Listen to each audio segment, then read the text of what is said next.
Baik Bapak Ibu, untuk membuka sesi ini mengawali dari disampaikan banyak hal tentang buku yang sudah ditulis oleh Pak Moher Herman, bahwa memang ini besutan Pak Moher Herman, Pak Moher Herman dari Geografi Ekonomi.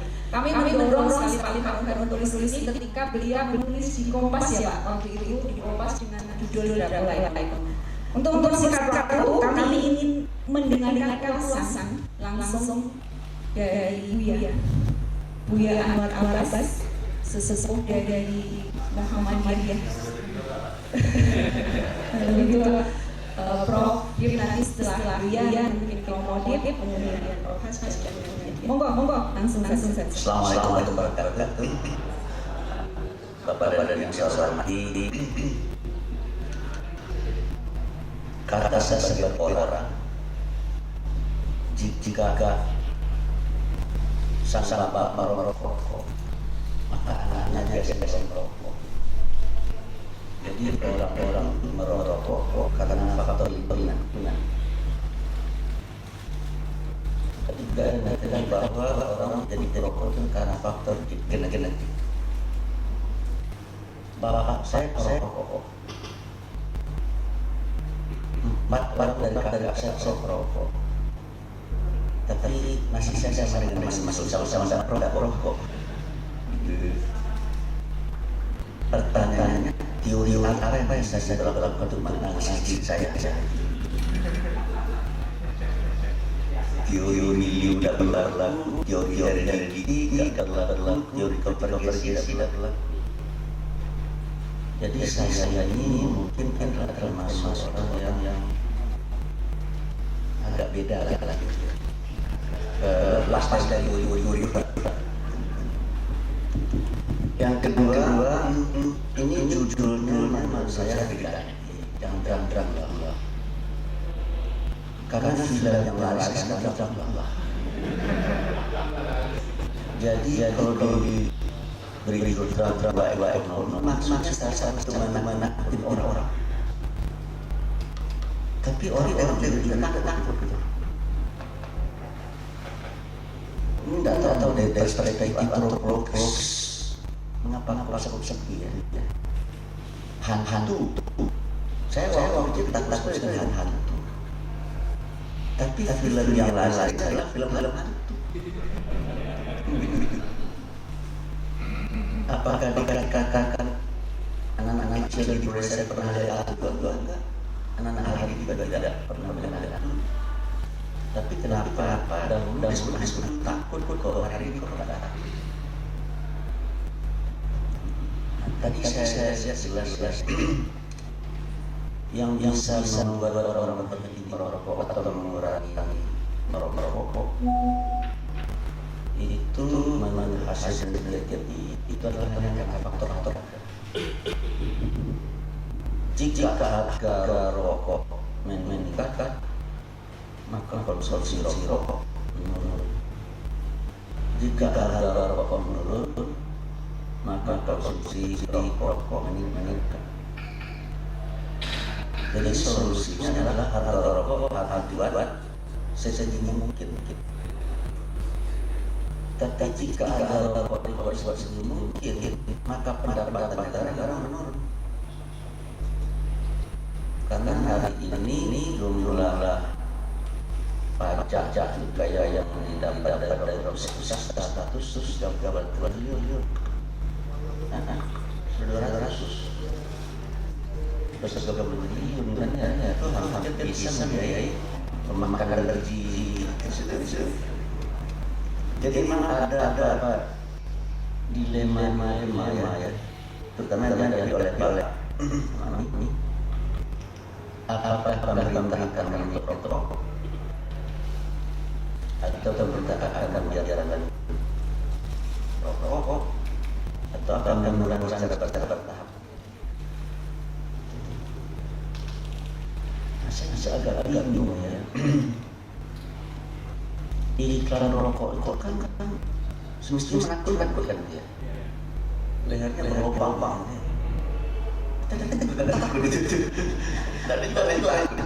Saya dari rokok melihat takut saya. Tapi mereka yang merokok tidak takut. Cuma ada sebuah testimoni yang menarik dan saya dia. Testimoni itu disampaikan oleh Profesor Dr. Alfa Samomo, mantan Menteri Kesehatan di zaman Orde Baru yang beliau datang ke MUI dan dia saya menerimanya. Yang saya ini ternyata men yang paling kuat rokok namanya Profesor Dr. Hasan. Iya. Hasan setelah mentor rokok. Kalau dari Muhammadiyah Profesor Muhammad saja. Jadi kalau di Muhammadiyah itu ada mazhab Maliki sama mazhab Syafi'i. Kalau mazhab Maliki itu halal rokok, kalau mazhab Syafi'i halal rokok. Kira-kira baca. Jadi kata Pak Alfa Samomo ada menarik saya beberapa bulan sebelum Pak meninggal itu Pak Fuad ngomong sama Pak Alfa Samomo, Pak Lalu saya ingin membuat testimoni. Saya rokok paru-paru saya sudah berair. Pokoknya paru-paru saya sudah sesak. Tapi biarlah saya menanggung itu. Biarlah saya menanggung dari penyakit yang menimpa diri saya. Tetapi saya mengimbau pada kawan-kawan untuk berhenti merokok. Karena ada buah dari rokoknya yang menyakitkan hati. Jadi bukan dampak rokok terhadap para dia yang mengganggu hatinya para pasien, tetapi adalah situasi dan kondisi yang timbul akibat merokok. Situasi apa itu? Udah punya cucu belum?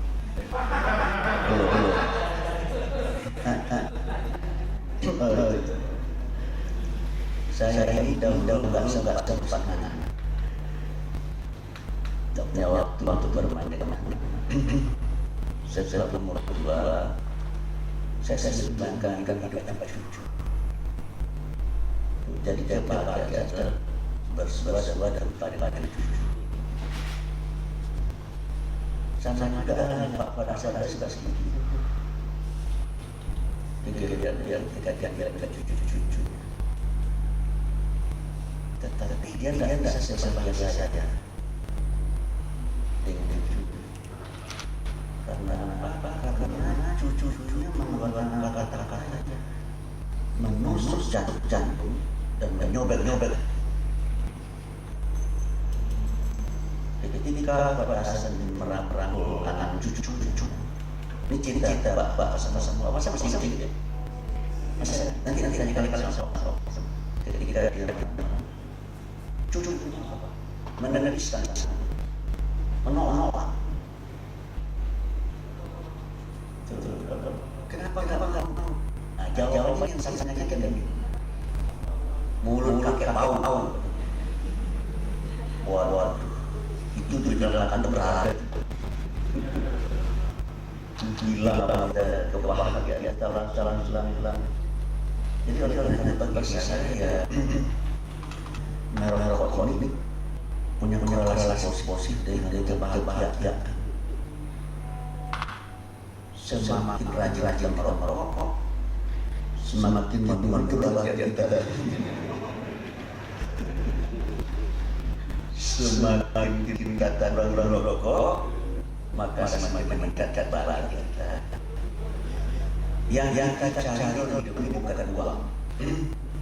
Biarlah tidak punya uang asal bahagia. Untuk apa punya uang tidak bahagia? Gitu. Saya sekian makasih.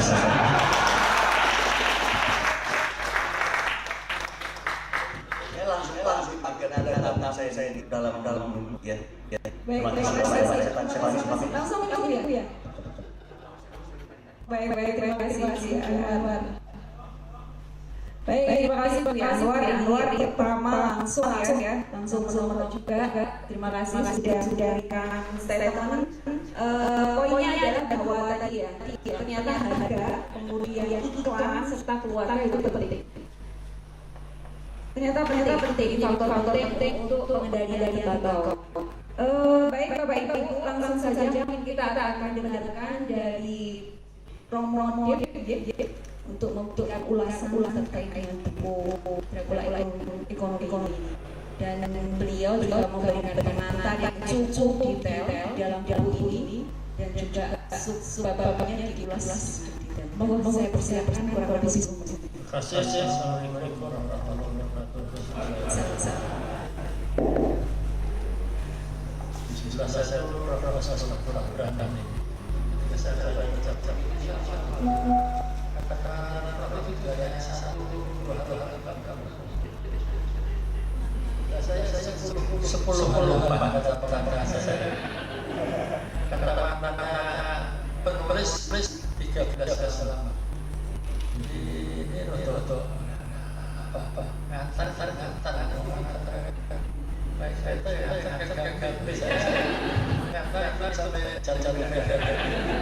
jadi selamat pada Mas Moher atas karyanya ini.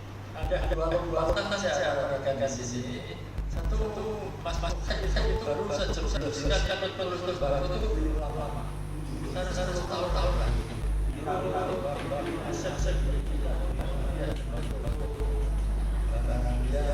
Banyak orang yang tidak pernah bisnis tanpa gitu. Jadi itu masuk urus terus apa bangunnya apa boleh urus terus aktivis banyak susu isu kedua lompat yang kedua adalah masanya jujur ini adalah kronologis pada saya ini judulnya dulu lalu di satu beliau konsisten ya cara saudara antar kronologis sampai telah ada suke ya karena beliau karena kalau antropolog harus tahun dalam ini tapi beliau konsisten ini dalam bentuk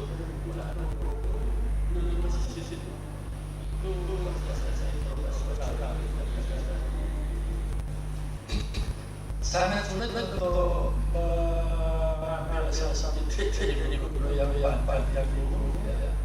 Hanya satu yang saya bisa tarik dari seluruhnya ini. Jadi bila tersebut tembakau ini digunakan pertama oleh susu Maya dan Aztec. Orang-orang ini belum tahu sebelum Masehi. Kalau tidak bilang 1960 itu saya sudah baca di Batak bilang 6000. Saya baru baca buku itu sejarah jalur utara. Itu penulisnya sudah kisru. Si profesor dari Universitas Paspor di Kanada ini kadang-kadang tulis dari tahun sebelum Masehi, tapi kadang-kadang sedikit sebelum Masehi. Ini yang tahun sebelum Masehi. Kemudian kalau kita taruh tadi terus belakang, kemudian dia dibawa oleh Columbus berada Malaysia ke Filipina. Filipina sebagai termasuk negara-negara pertama. Kemudian dia yang lain adalah bahwa mengikuti itu mulai ditemukan pada tahun 1815 itu. Kemudian kerja paksa ada orang-orang kurus itu tahun 1970 kuliah bos. Kemudian Pak Jaja lagi menemukan rokok kretek ya, orang sakit di bocor ini kan sembuh. Wah, ini bagaimana itu sampai sekarang bukan dapat jabatan. Bisa di malam-malam ya,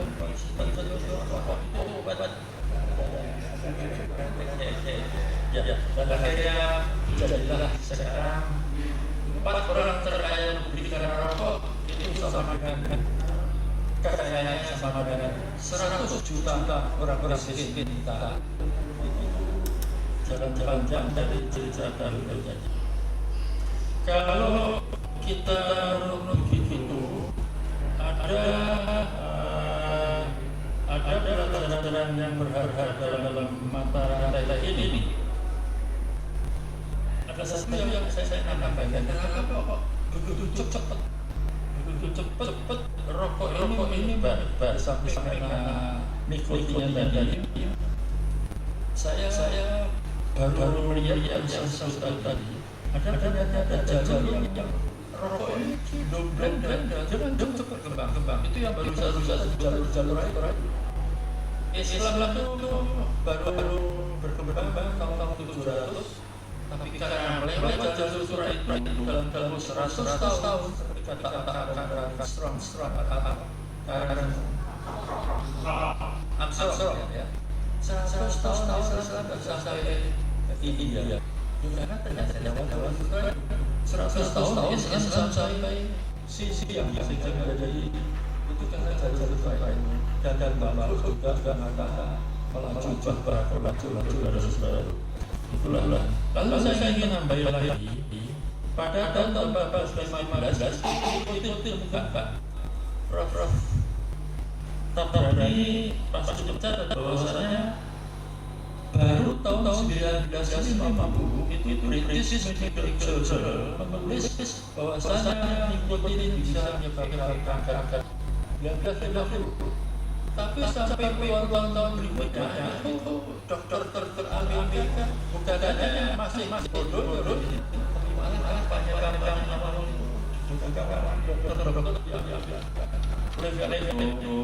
ketika perusahaan rokok di Amerika tetap membawa publik Amerika bahwa ini rokok tiba-tiba berbahaya, mengandung nikotin berbahaya sampai mereka kalah dalam pengadilan di Amerika. Akhirnya dihukum denda tahun 1899 yang disebut dengan tobacco settlement, di mana 46 negara jasa dan 46 negara bagian baru memutuskan bahwa Anda salah, Anda bohong selama ini bahwa rokok tidak mengandung nikotin, berbeda tidak ada. Itu Amerika saja tahun 50 sampai 1900 bisa ada bayangkan berapa lama kita menyelesaikan ini.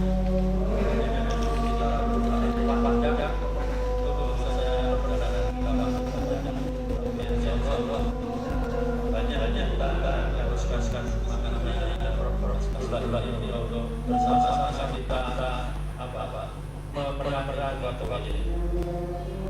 Saya tidak pernah lupa jalan dari Bandung ini waktu saya waktu Muhammadiyah industri rokok di mahasiswa dan untuk mengeluarkan rokok saya di istri Alif Fajar mau tetap bisa itu yang balik saja ya. Jadi itulah jalan-jalan yang telah kena bawa. Saya pikir Mas Mokhay membaca jalan tulis begitu gambaran dan mudah-mudahan buat lebih lama dan untuk menempuh jalan-jalannya yang tidak ada. Terima kasih. Assalamualaikum warahmatullahi wabarakatuh.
Baik, terima kasih Romo Tip telah memberikan ulasan singkat padat dan terkait dengan tadi buku yang ditulis oleh Romo Herpatana.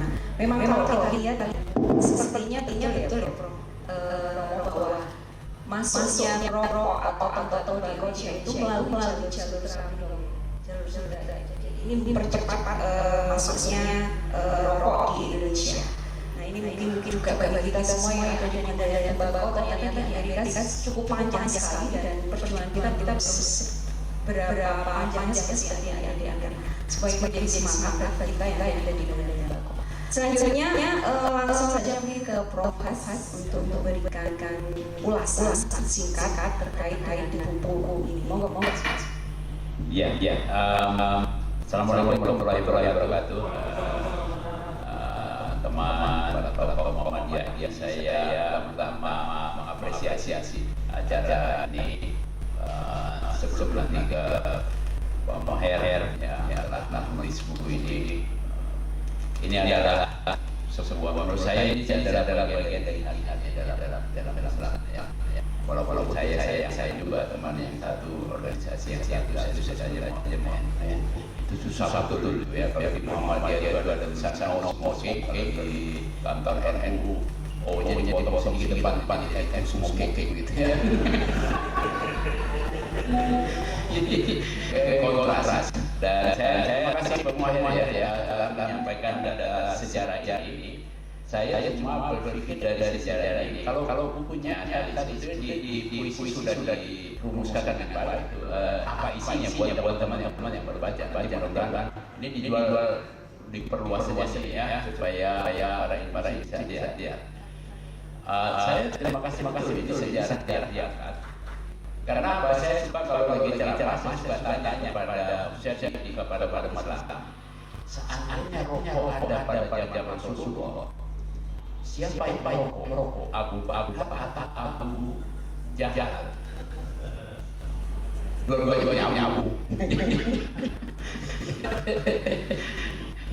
Ya. Tapi kebanyakan yang saya tanya itu sering bilang, ya pasti Abu Jahal. Nah, kenapa dia merokok? Nah, Abu Jahal kan itu namanya Jahal kan dia orang-orang bodoh. Ya kalau bakar dari pasti bisa baca orang bakalan rokok. Kalau Jahal orang bodoh. Nah, saya Rasulullah itu lahirnya di Mekah. Coba di Mesopotamia pasti sudah dilarang rokok dari dulu. Terima kasih sini. Jadi buat banyaknya masyarakat Indonesia ini menjadi lebih paham bahwa rokok bukan pada raya.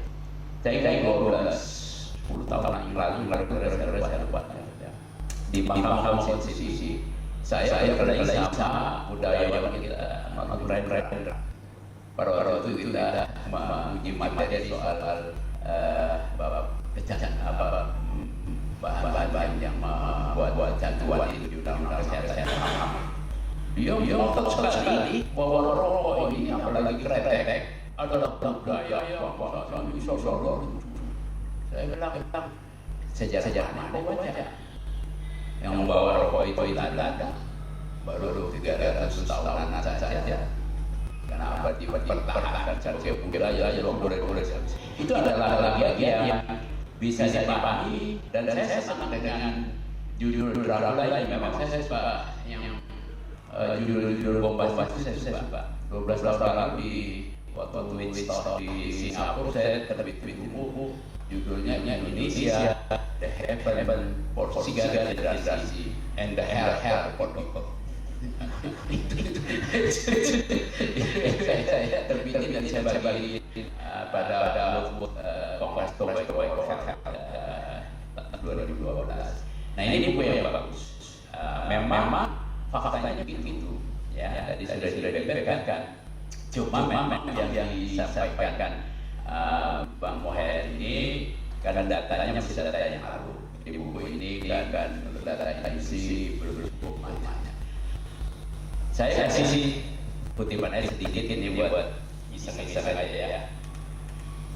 Saya nitip laporan tahunan Sampurna Philip Morris yang punya kan perusahaan asing. Tahun 2023 kemarin, 2024 baru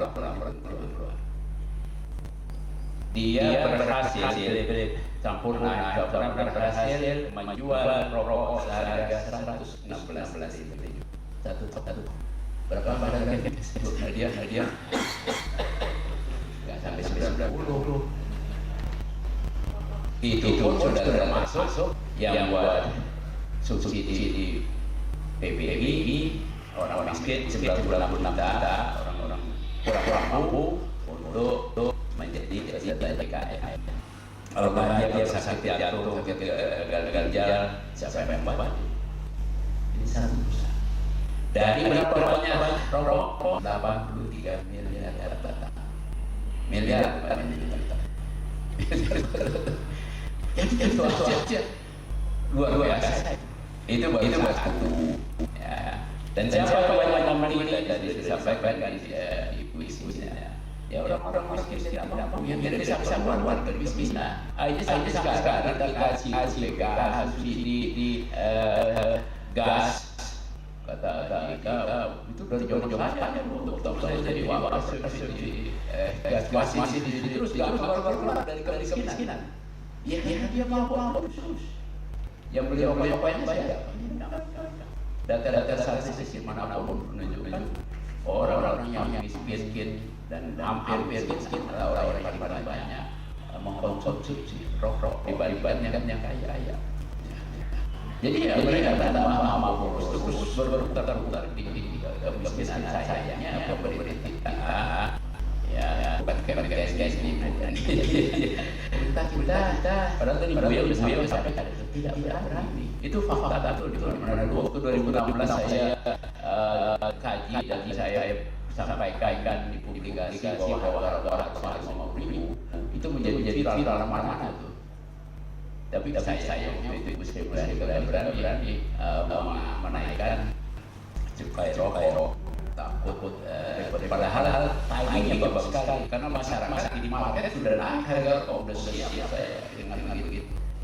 Karena memang dunia harga rokok yang paling bisa efektif dan di Indonesia di harga rokok naik karena ada cukai rokok.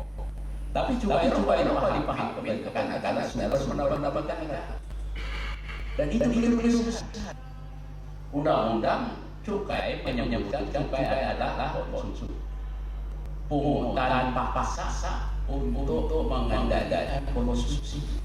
Jadi cukai rokok bukan bagian yang harus diperhatikan karena cukai rokok adalah uang denda buat masyarakat yang perilakunya tidak sehat.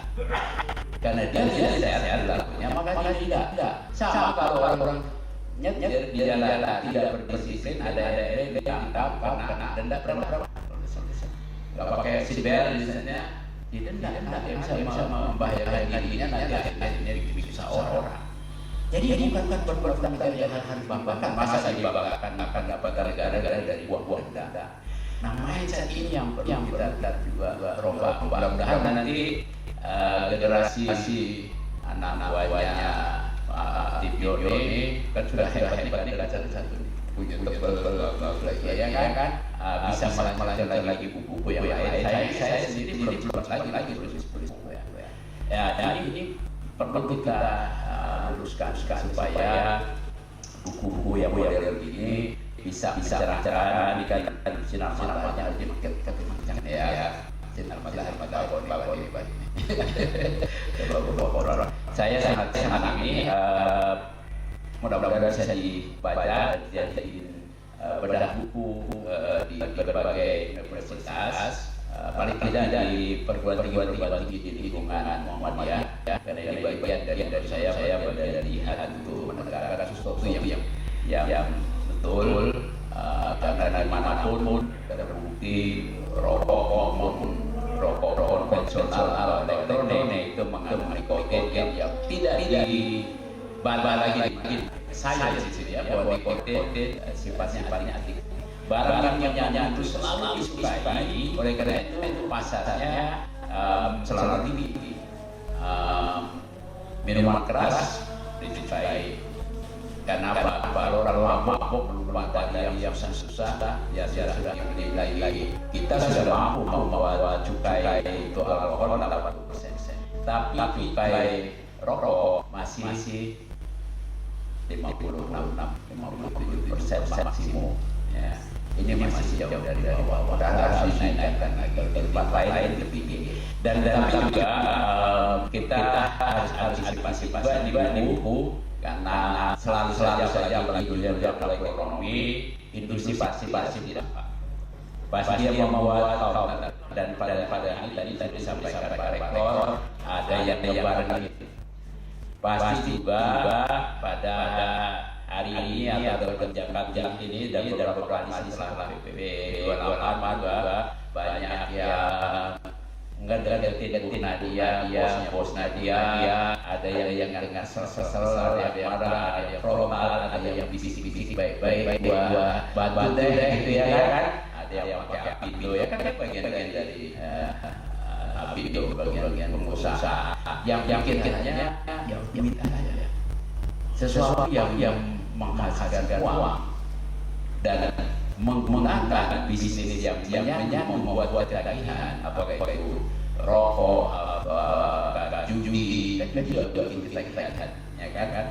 Ataukah alkohol selalu menjadi objek bisnis yang laku.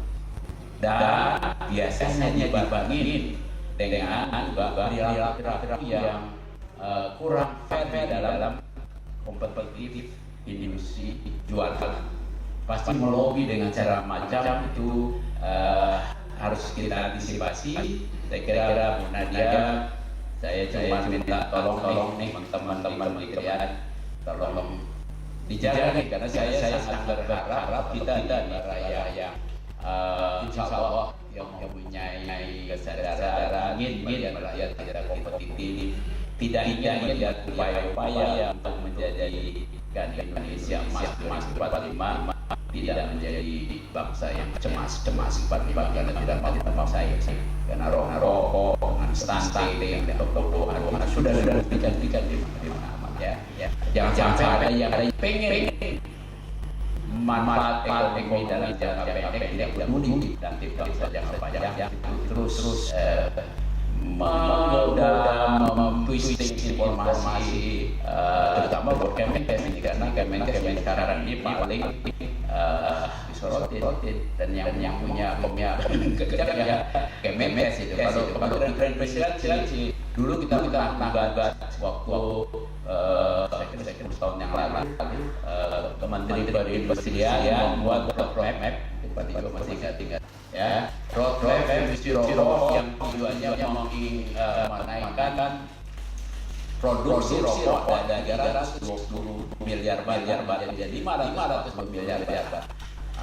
Kita lawan tapi tidak banyak ngomong. Saya ingat undang-undangnya sama Prof. Emil Salim tapi tidak mau juga tertahan jadi kita gugat ke Mahkamah Agung. Alhamdulillah itu dibatalkan ya itu Pak Emil bilang you mau cucu saya dengan memperbanyak industri rokok kemudian boleh iklan di mana-mana dan sekarang BP kita ini lagi banyak yang sewa sini ya kan ini pasti banyak yang keterketin. Tentu saja kita harus bela teman-teman di Kementerian kalau ada yang begitu ada argumen Nadia ya kasih kabar kita apa yang jadikan apa yang omongan kita cari fakta yang layak ya. Saya ingat di Amerika waktu saya pertama kali nyantri di California ya, itu yang nyantri itu terjadi di California ya, semacam referendum namanya ballot yang memungut pajak rokok per bus 25 sen. Ya sekarang $2 per bus. Jadi tapi uang ini kemudian digunakan untuk membantu namanya kompensasi atau bed market. Dan saya merasakan keluar hal itu tambah dibagi ya. Karena itu akhirnya menguntungkan banyak dari pihak lain. Kenapa saya kebetulan saya pada waktu itu berobat di rumah sakit masuk cuaca besar ketika sini-sininya pondok kita. Setelah berobat kita pulang Saya pikir sudah selesai bayar $8 tahun lalu. Sampai di rumah berapa hari kemudian terima surat tagihan $566. Saya masih bayar obatnya. Terus di situ kalau ada tanya telepon. Ini saya bayar. Oh, enggak, itu belum baru bayar kas. Jadi masih kurang $566. Saya enggak punya duit. Dia bilang, kamu kerjanya apa? Saya mahasiswa. Loh, mahasiswa kan masih hidup. Ya, tapi saya dapat beasiswa dari negara saya. Berapa kamu dapat? $966. Istri kamu? Ya, sama mahasiswa. Jadi dapat $960. Iya. Berapa kamu nyanyi? Ada 2. Ya udah, saya itu berapa menit dia bilang, sir, oh you are poor. Saya bisa $920 itu orang miskin. Ya, akan pay. No, don't worry. I send you home. Dikirim online, pakai pos nggak ada gitu.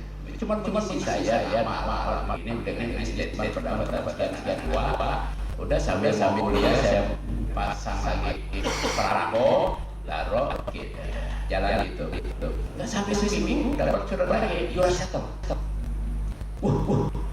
Hebat. Saya bilang Pancasila di Indonesia kalau saya nggak bayar uang mau kagak coba. Makanya saya mau bikin supaya jalan gitu. Pengalaman. Terus saya tanya, uangnya dari mana? Siapa yang ini? Oh, di negara-negara kami ada dana yang dari pajak rokok itu. Jadi siapa yang mau berobat tidak punya orang-orang negara kan uang itu. Sehingga ini menjadi siswa informasi diseminasi orang tahu yang dari mulut dibayar dari situ. Dan itu mendapat dukungan besar untuk kendaraan tembakau. Ya. Tapi memang perlu 20-30 tahun untuk menurunkan. Saya kira ini kita dukung, mudah-mudahan ada penulis baru yang lebih mendalami, memperluas, yang kalau di timnya apa kayak di orang suka begitu ya, karena dia takut banyak orang banyak tahu rokok agak laku. Nah itu bagian yang bisa jadi antisipasi. Terima kasih. Assalamualaikum warahmatullahi wabarakatuh. Terima kasih sekali bahwa ternyata cukai itu sebenarnya bukan penghasilan negara. Kita melihat lagi di sini di Indonesia 97% untuk usaha, 3% dibagi-bagikan daerah untuk di PHC dan 97% kami bertanya kepada Kementerian Keuangan itu tidak pernah ada laporannya. Ini ada Kementerian Keuangan tidak ada. Jadi itu yang mungkin jadi PR juga nanti kita perlu mengatasi kembali. Baik, tadi sudah disampaikan Prof. Has, kayaknya ada request khusus dari Prof. Has langsung untuk memberikan ulasan. Iya, makasih Bu. Assalamualaikum warahmatullahi wabarakatuh. Selamat sore. Mungkin kalian agak sudah saling saya apa-apanya apresiasi tingginya kepada Pak Khair yang sudah berhasil tentunya menghasilkan putra ekonomi pertama. Kedua tentunya Mi sangat apresiasi sekali khususnya karena ini kemudian dicetak dengan nama ataupun dukungan dari saudara-saudara dia. Saya rasa ini salah satu yang luar biasa ya, walaupun memang sudah ada banyak dibiayai mengenai rokok ini ya dari Muhammadiyah yang sudah dikeluarkan, tapi artinya konsistensi dari fatwa yang dikeluarkan sampai lahirnya ini dan itu salah satu organisasi kemasyarakatan keagamaan yang sangat besar di Indonesia. Ini merupakan suatu dukungan yang luar biasa untuk pemerintah khususnya kesehatan. Dan kami sampaikan kalau ini kami tidak mendapatkan seperti ini ya Prof. Tambah sulit gitu untuk kemudian bagaimana memperjuangkan perlindungan pengaturan tentang bahaya rokok dan tembakau. Ketiga mungkin terima kasih juga Bu Rosita khususnya dari Chat TV yang terus-menerus yang konsisten ini untuk bagaimana menyuarakan. Jadi karena memang kita membutuhkan gelombang yang besar, dan gelombang ini tidak hanya dari pemerintah. Karena kalau dari pemerintah pasti masih ada hal yang akan mengintervensi atau juga akan melihat dari berbagai sisi. Jadi dengan adanya buku ini yang diluncurkan dukungan dari Muhammadiyah, diluncurkan di gedung PP Muhammadiyah, saya rasa ini suatu hal yang luar biasa. Saya mengharapkan sebenarnya ini bisa kita lebih amplifikasi ya. Kalau zaman dulu izin Pak, saya sering banget diwawancara oleh TV Muhammadiyah, ya hampir selalu itu. Biasanya kalau saya di Jogja dan radio Muhammadiyah. Jadi kalau bisa juga sering kali dibahas masuk di dalam sana, mungkin ini juga akan bisa lebih disebarluaskan secara luas. Ini yang pertama mungkin saya yang kedua tadi saya coba cari ini kan kalau mungkin karena baru diluncurkan kali ini ya. Saya coba cari tadi di Google saya cari di buku Dracula Ekonomi gimana cara mengaksesnya. Saya rasa saya juga yang harus dipikirkan karena makin mudah orang mengakses, makin mudah kita akan bisa menemukan hal-hal yang sangat saya rasa luar biasa di dalam ini tadi sudah disampaikan yang diberi pengantar oleh orang yang hebat. Saya rasa ini memberikan sejarah, informasi dan berbagai pemikiran yang betul-betul bisa menjadi rujukan. Kenapa? Karena selama ini kalau kita baca atau kita dengar sejarah merokok yang hasil saya dikatakan itu memang udah budaya Indonesia gitu. Ternyata kan ini bisa kita lihat asal-asalnya seperti apa sejarah merokok di Indonesia. Kedua, kami tuh sering sekali mendapatkan masukan ya. Kalau pemerintah terlalu ketat meregulasi pengendalian rokok, maka yang jadi korban ini adalah petani tembakau, keluarga-keluarganya, mereka yang kemudian pasti akan mendapatkan dampak pertama daripada tata regulasi ini.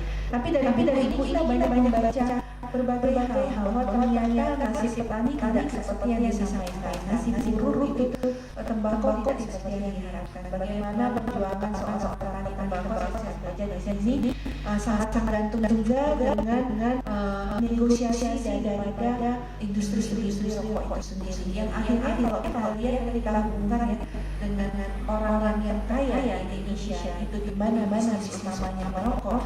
Itu kalau di Prof sampaikan sama dengan 100 juta masyarakat miskin di Indonesia, itu nggak pernah tersampaikan kan seperti tidak pernah logikakan sebetulnya. Mungkin ini dengan adanya suatu buku tulisan yang bisa dijadikan rujukan, bisa dijadikan menjelaskan dan bisa juga menjadi tentunya bahan yang membantah yang selama ini mungkin mitos ataupun memang kampanye yang sengaja disampaikan untuk kemudian menggali humanistik daripada masyarakat Indonesia sehingga akhirnya membuat seolah-olah rokok ini rasanya tidak perlu dan tidak perlu jadi kita memikirkan masa bangsa. Jadi saya rasa itu satu apresiasi luar biasa. Yang pertama menghasilkan buku luar biasa, tapi saya yakin mungkin juga beberapa kata dia yang melihat ada yang kemudian tadi Mas Sugio mempisu-pisuin ya gitu kan ada yang kan setelah launching kan pasti akan ada juga yang pihak yang tentunya akan membantah, diskusikan dan sebagainya. Saya juga mengusulkan nanti kita bisa membedah buku secara bersama betul-betul ini supaya tersosialisasi dan masyarakat tahu dan bisa membaca dari sisi aspek sampai dengan dari sisi bagaimana dampak sosial ekonominya. Saya juga mengatakan tadi seperti pajak cukai. Saya ngobrol sebentar sama Prof. Pajak cukai itu sebenarnya pajak dosa ya. Bapak Ibu ya kan, namanya sintek Bapak Ibu sekalian. Dia bukan pajak yang ini, dari namanya sudah sintek, pajak dosa ya. Jadi artinya kalau makin banyak penghasilan pajak kita dari cukai itu makin banyak kita berbuat dosa kan. Logikanya kan seperti itu ya, gitu ya kan? Karena itu sintek sebenarnya. Nah cuma seringkali ini nggak keluar kan, sintek itu adalah cukai gitu ya. Tapi pilihan cukai pendapatan negara. Negara ini penghasilan dari orang-orang yang berdosa. Kalau logikanya kan seperti itu ya sekali. Cuma ini suaranya nggak sampai gitu ya kan? Seperti itu. Nah jadi di Indonesia ini akhirnya sebegitunya orang Indonesia di mana artinya kalau kita bicara orang Indonesia itu pendapatannya dari pajak orang yang berdosa, berarti sebegitu bejatkah Indonesia?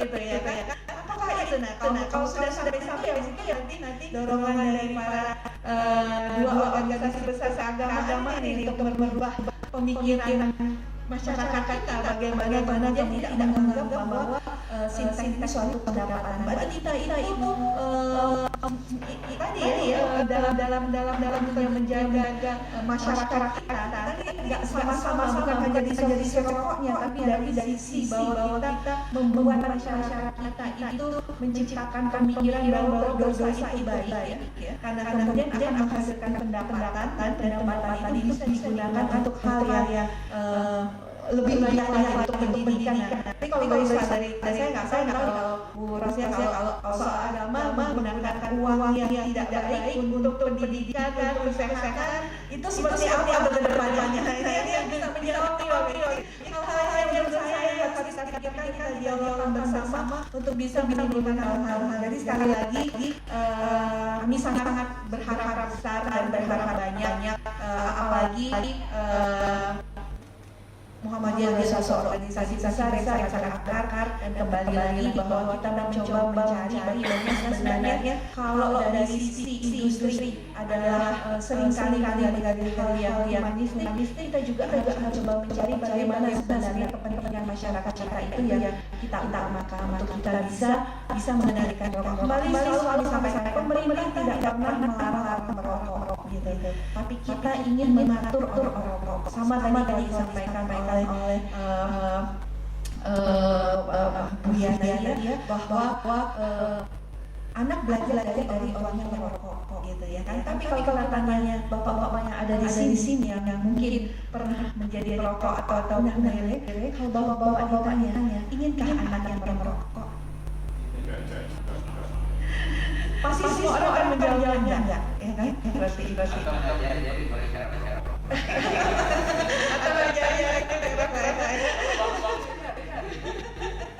dan rasanya semua enggak pasti semua bapak tidak mau anak yang merokok. Saya yakin seyakin.